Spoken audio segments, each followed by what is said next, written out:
सरकार लगातार प्रदर्शन खत्म कराने की हर कोशिश में जुटी है। शांति से प्रदर्शन करने की भी अपील की जा रही है, लेकिन कई प्रदर्शनकारी किसी को सुनने को तैयार नहीं है। वो टारगेट करके पुलिसकर्मी, मीडियाकर्मी पर हमला कर रहे हैं। 22 जुलाई की शाम भी जब जंतर मंतर पर भीड़ बढ़ी तो अचानक कुछ लोगों ने पुलिस वालों पर अटैक किया। ड्यूटी पर तैनात पुलिस वालों को दौड़ा दौड़ा कर पीटा गया। लाठी, डंडे, बोतल, पत्थर, नुकीली ईंटों से उन पर हमला किया गया। हमले में 2 एसीपी, एक इंस्पेक्टर, एक हेड कांस्टेबल बुरी तरह से घायल हुए हैं, जिनमें कनॉट प्लेस के एसीपी विवेक भगत भी शामिल हैं। इंडिया टीवी से बातचीत में विवेक भगत ने उस रात की पूरी आप बीती और कहानी बताई। पूरे हाथ पर नील पड़े हुए हैं, कट के निशान हैं। दूसरी तरफ आप देखिए, पूरा हाथ जो है उस पर गहरी चोटें हैं, नील पड़े हुए हैं। माथे पर गहरे ऑब्जेक्ट से चोटें हैं। आंख के नीचे आप देखेंगे विवेक जी के, ये तस्वीरें इसलिए दिखाना जरूरी है कि ये किस तरह का प्रदर्शन है।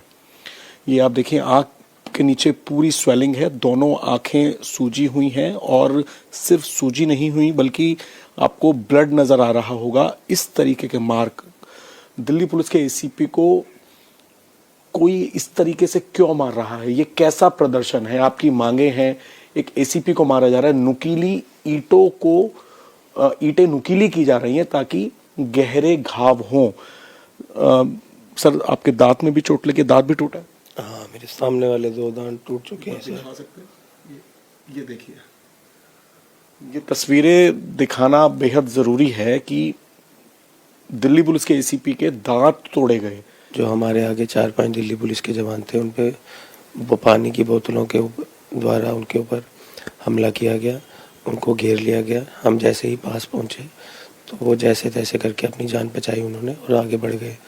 हम जैसे ही और आगे बढ़ रहे थे तो हमने बाईं ओर देखा कि एक हवलदार को, जो बाद में पता चला जिनका नाम बाबूलाल जी है, उनको घेर रखा था तकरीबन 25-30 लोगों की उग्र भीड़ ने। एसीपी विवेक भगत के साथ उस समय एक और एसीपी रोहित सांगवान भी मौजूद थे। रोहित सांगवान भी भीड़ के हमले के शिकार हुए। कई गंभीर चोटें उन्हें भी आई और बड़ी मुश्किल से भीड़ के चंगुल से वो बच पाए। मैं और Vivek Bhagat sir Regal Cinema Connaught Place के पास तैनात थे। तो फिर साइड पे मैसेज आया कि इस साइड जो प्रोटेस्टर्स हैं वो थोड़ा सा उपद्रव कर रहे हैं, तो सभी स्टाफ थोड़ा सा इस साइड की तरफ आ जाए। तो मैं, विवेक सर और हम 5-6 का स्टाफ टोलस्टॉय संसद मार्ग क्रॉसिंग की तरफ जाने लगे। तो थोड़ा सा आगे बढ़ते ही पार्क होटल के सामने के आसपास भीड़ ने हमको देखा और पुलिस वालों के ऊपर पहले पानी की बोतल्स फेंकना स्टार्ट कर दिया, देन फिर पत्थर फेंकना स्टार्ट कर दिया और फिर सभी एक साथ आए, मारो मारो करके फिर उन्होंने सभी को मारना स्टार्ट कर दिया था। उसमें से 5 में से 4 लोग जो है वो भाग के निकल गए थे, पर उसमें से एक जो है वो फंस गए थे। तो उसको बचाने के लिए मैं और विवेक सर भीड़ के अंदर घुसे उनको निकालने के लिए। तो उन्होंने विवेक सर को भी अंदर की तरफ खींच लिया और विवेक सर को भी मारने लगे। मैं विवेक सर से 2-3 कदम पीछे ही था, हमारे बीच में 2-3 इंसानों का फासला था। तो विवेक सर ने फिर डंडा घुमाना स्टार्ट किया ताकि थोड़े से भीड़ इधर उधर हो जाए और हम उनको तीतर बीतर हो जाए और हम उनको निकाल सकें। हेड कांस्टेबल बाबूलाल पर भी 22 जुलाई की रात करीब 8 बजे टॉलस्टॉय मार्ग पर हमला किया गया। इंडिया टीवी से बातचीत में उन्होंने उस वक्त क्या मंजर था बताया। सैकड़ों की भीड़ और उन्हें घेरकर बुरी तरह से पीटा गया। उनका हाथ फ्रैक्चर है, उनके चेहरे पर गंभीर चोटें हैं।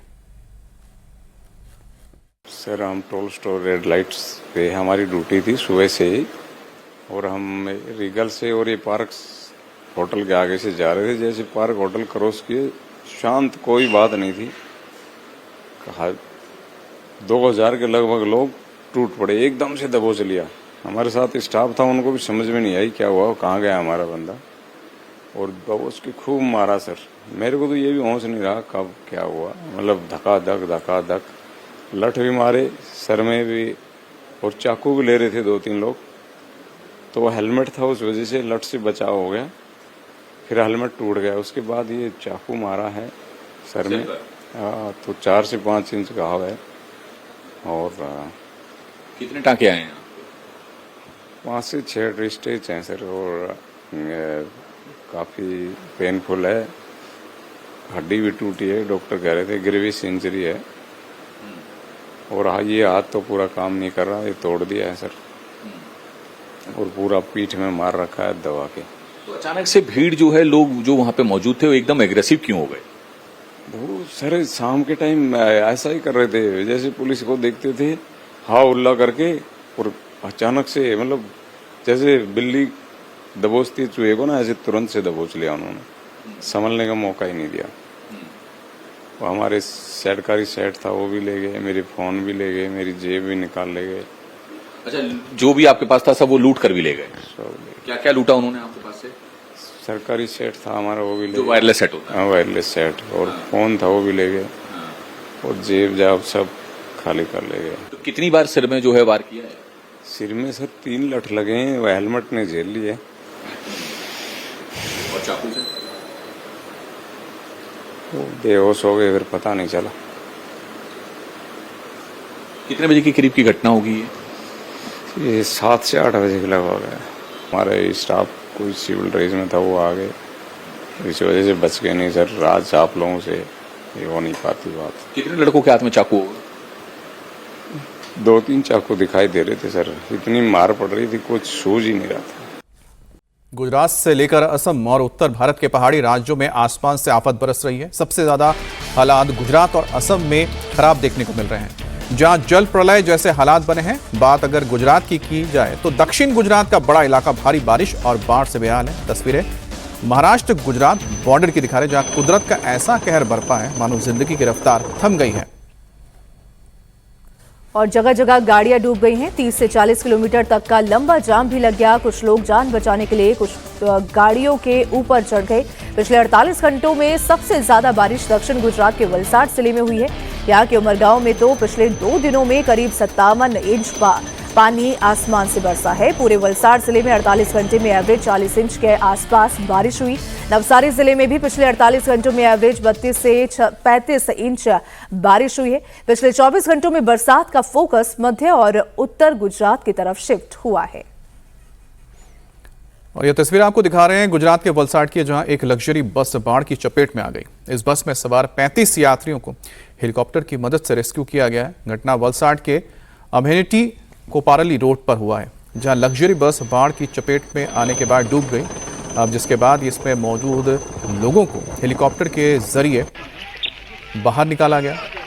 ये तस्वीरें आप देख रहे हैं किस तरह से यहाँ पर पुलिस और प्रशासन के लोगों को बचाने के लिए अपनी जान जोखिम में डालकर पानी में उतर रहे हैं। और बात अगर वलसाड जिले की करें तो यहां के उमरगांव तहसील के संजान हुमराण की तरफ जाने वाला ब्रिज टूट गया है, जिससे लोग दहशत में आ गए हैं। हालात इस कदर बिगड़े हैं कि वलसाड में कलेक्टर को स्कूल बंद करना पड़ा। वलसाड के साथ नवसारी, सूरत, तापी में भी बारिश ने कहर बरपाया। सड़कें पानी में डूब गई, घरों के अंदर पानी घुस गया, जिसकी वजह से लोग काफी ज्यादा परेशान नजर आ रहे हैं। बारिश और बाढ़ से हालात बिगड़े तो गुजरात के उप मुख्यमंत्री हर्ष संघवी बीती रात नवसारी और वलसाड जिले के दौरे पर पहुंचे, जहां उन्होंने सड़क पर उतरकर भारी बारिश से हुए नुकसान का जायजा लिया। साथ ही पीड़ितों से मुलाकात करके उन्हें हर संभव मदद का भरोसा दिया। तो गुजरात के उप मुख्यमंत्री और गृह मंत्री हर्ष संघवी खुद लोगों से मिलने गए, उनसे उनकी परेशानी के बारे में जाना और साथ ही प्रशासन के लोगों को निर्देश दिया कि जो भी मदद चाहिए लोगों को वो तुरंत दी जाए। और वही अब बात करें अहमदाबाद की, तो अहमदाबाद में भी पिछले 24 घंटे से लगातार बारिश हो रही है। भारी बारिश ने जैसे शहर में घोषित इमरजेंसी लगा दी है। अहमदाबाद शहर में पिछले 24 घंटों में 12 इंच से ज्यादा बारिश हुई है। पूरे अहमदाबाद जिले में कुल मिलाकर एवरेज 14 इंच बारिश हुई, जिसमें अहमदाबाद शहर में 12 इंच से ज्यादा बारिश हुई है, जिससे नदी नाले उफान पर है। और साथ ही बात की जाए सड़कों की, तो सड़क तालाब में तब्दील हो गई है। गुजरात के साथ असम में भी बीते दिनों से लगातार बारिश हो रही है, जिसके चलते कई इलाकों में पानी भर गया है, जिंदगी की रफ्तार थम गई है। गुवाहाटी में भी हालात बहुत खराब है। बीती रात हुई बारिश से कई इलाकों में सड़कें डूब गईं। असम में बाढ़ में मरने वालों की संख्या बढ़कर 47 हो गई है। राज्य के 11 जिलों में 7 लाख से ज्यादा लोग प्रभावित हुए हैं।